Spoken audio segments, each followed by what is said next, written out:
দেশজুড়ে টিকাদান কর্মসূচির পরও থামছে না হাম ও হামে উপসর্গ যে মৃত্যু সেই মৃত্যুর সংখ্যা। হামের প্রকোপ নিয়ে প্রতিনিয়ত হাসপাতালে আসছেন নতুন রোগী। রাজধানীর ডিএনসিসি হাসপাতালে হামে ভর্তি রোগীর সংখ্যা ৬,০০০ ছাড়িয়েছে। এ নিয়ে বিস্তারিত জানবো, সহকর্মী হাবিবুর রহমান অভি আমাদের সঙ্গে যুক্ত আছেন। অভি, আপনি অনেকদিন যাবৎ আসলে এই হাম যখন প্রাদুর্ভাব শুরু হয়, শুরু থেকেই আপনি এই বিষয়টি আসলে দেখছেন এবং কভার করছেন।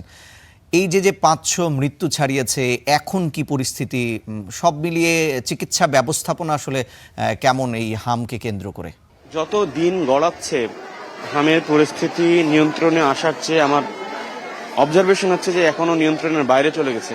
কারণ আমরা প্রায় ২ থেকে আড়াই মাস এই হাম আমরা বিভিন্ন হাসপাতালে গিয়ে কাভার করছি।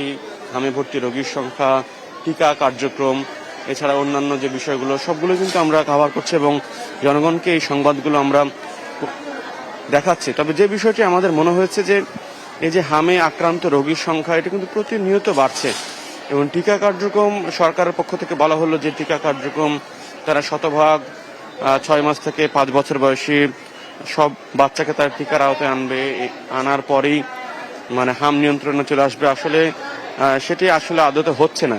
টিকা কার্যক্রম একদিকে যেমন চলছে, অন্যদিকে কিন্তু হামের রোগীর সংখ্যাও প্রতিনিয়ত বাড়ছে এবং আমরা যে ডিএনসিসি হাসপাতাল আছি এখানে ৬,০০০ রোগীর সংখ্যা ছাড়িয়ে গেছে।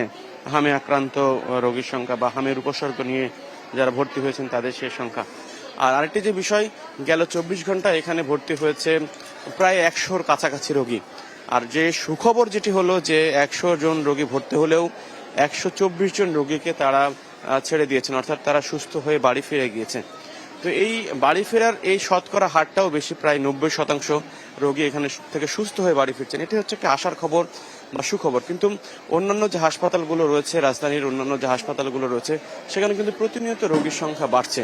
হয়তো বৃষ্টি হলে কিংবা ঈদ মৌসুম এগুলোর কারণে হয়তো রোগীর সংখ্যা কিছুটা কমে আসবে, বাট সব মিলিয়ে কিন্তু আসলে পরিস্থিতি এখনো নিয়ন্ত্রণে নেই এবং চিকিৎসকরাও কিন্তু সে একই কথা বলছেন যে এই যে ভাইরাসগুলো, মারাত্মক ভাইরাস হাম কিংবা করোনা ভাইরাস, এগুলো কিন্তু যে এলাকায় যায় সে এলাকায় আর পরিবেশ পরিস্থিতি মিলে নিজেদের যে ডিএনএ এর যে কাঠামো আছে সেটি কিন্তু তারা চেঞ্জ করে, প্রতিনিয়ত চেঞ্জ করতে থাকে।